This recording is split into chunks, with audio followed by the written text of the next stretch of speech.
जब कूटनीति में नफा नुकसान की बात होती है, किसी भी वार्ता के सफल या असफल होने की बात होती है, तो उसको आंकने में कुछ समय लगता है और निरंतरता के पैमाने पर भी उसे आंकना पड़ता है। जब भारत और रूस के सैन्य संबंधों की बात आती है तो दोस्ती का सबसे गाढ़ा रंग वहीं पर नजर आता है। हालांकि व्लादिमीर पुतिन के इस दौरे को लेकर बहुत सारी संभावनाएं सैन्य रूप से जताई जा रही थी। उसको लेकर क्या निकला, क्या आगे इसकी नींव पर भारत और रूस की सैन्य साझेदारी बढ़ सकती है, इसे गहराई से समझना होगा।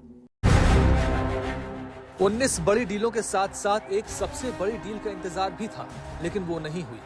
भारत और रूस के बीच कोई नई रक्षा डील साइन नहीं की गई। इसका मतलब ये हुआ कि जो मौजूदा डीलें हैं वो जारी रहेंगी, लेकिन किसी भी नए उपकरण या हथियार की खरीद पर मुहर नहीं लगी। एक ध्रुव तारे की तरफ बनी रही।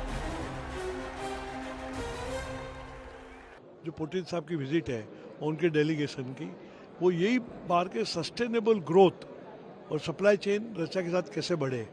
तो मुझे लगता है कि ये फोरम की मीटिंग के बाद अगले साल हम इसका नतीजा देखेंगे और हमारा एक्सपोर्ट कई एरिया में जो नहीं था वहाँ बढ़ेगा।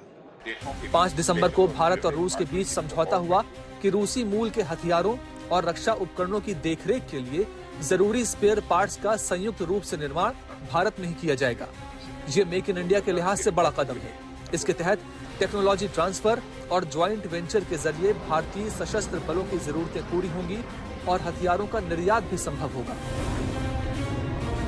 इतनी जियोपॉलिटिकल अनसर्टेनिटी के बावजूद हमारा इंडिया रशिया डिफेंस कोऑपरेशन एक हेल्दी पेस पर चल रहा है और हमारे आर्म्ड फोर्सेज पर्सनल और एक्सपर्ट्स के बीच होने वाले आउटकम ओरिएंटेड एक्सचेंज ने हमारे डिफेंस पार्टनरशिप के मोमेंटम को बनाए रखा है।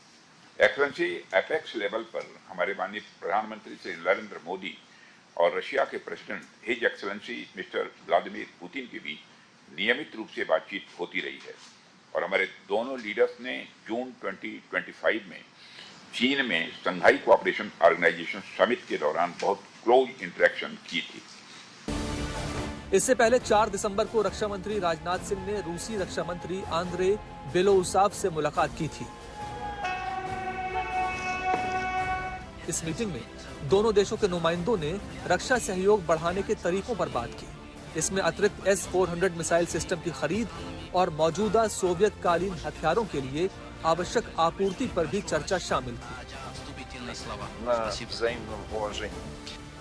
मौजूदा समय में भारत रूस से T-72, T-90 tank, Su-30 MKI जहाज, काशिन क्लास डिस्ट्रॉयर, तलवार फ्रिगेट्स, S-400, ओसा, पेचोरा एयर डिफेंस सिस्टम इस्तेमाल करता है। ये हथियार भारतीय सेना की रीढ़ माने जाते हैं। एक बेहद महत्वपूर्ण बात कहना चाहूंगा। भारत हमारे सबसे भरोसेमंद साझेदारों में से एक है।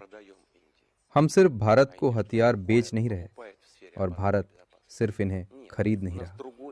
हमारे बीच का रिश्ता इससे कहीं ऊपर है, कहीं गहरा है। हम पानी के जहाज, मिसाइलें और हवाई जहाज तक बना रहे हैं। आपने Su-57 का जिक्र किया, लेकिन भारत कई तरह के रूसी बख्तरबंद युद्धक वाहनों का उपयोग कर रहा है। T-90 टैंक, जिन्हें भारत खुद बना रहा है, बेहद उत्कृष्ट टैंक हैं। और ब्रह्मोस मिसाइल, जो भारत और रूस ने मिलकर मेक इन इंडिया के तहत विकसित की, उस पर भी हमें गर्व है।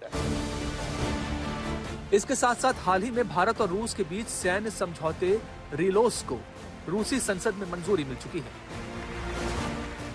इसके तहत दोनों देशों की सेनाएं एक दूसरे के मिलिट्री बेस, फैसिलिटीज और संसाधनों का इस्तेमाल कर सकेंगी। इनके विमान, वॉरशिप, ईंधन भरने, मिलिट्री बेस पर उतरने और दूसरी लॉजिस्टिक्स सुविधाओं का इस्तेमाल कर सकेंगे।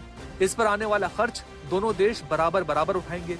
इस समझौते के बाद भारत ऐसा पहला देश बन गया जिसका अमेरिका और रूस के साथ सैन्य इंफ्रास्ट्रक्चर साझा करने का समझौता होगा। इस समझौते के तहत जंग या किसी सैन्य संघर्ष के दौरान मिलिट्री बेस इस्तेमाल करने की इजाजत नहीं होगी। ये सिर्फ लॉजिस्टिक सपोर्ट और पीस टाइम मिलिट्री कोऑपरेशन के लिए है। मैं समझता हूं कि भारत से आज दुनिया का कोई भी देश वैसे बात नहीं कर सकता जैसे आज से 77 साल पहले किया करता था।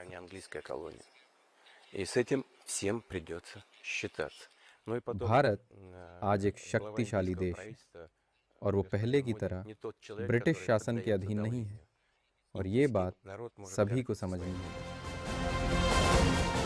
अब रिलॉस समझौता भारत को रूसी आर्कटिक बंदरगाहों और सुदूर पूर्व के ठिकानों तक सीधी पहुंच प्रदान करता है, जिससे भारत की नौसेना पहली बार बर्फीले समुद्रों में भी प्रभावी ढंग से संचालन करने में सक्षम होगी। यह पहुंच न केवल भारत को एक वैश्विक समुद्री शक्ति के रूप में स्थापित करती है, बल्कि उसे भविष्य के आर्कटिक व्यापार मार्गों और संसाधनों में एक सक्रिय हिस्सेदार भी बनाती है।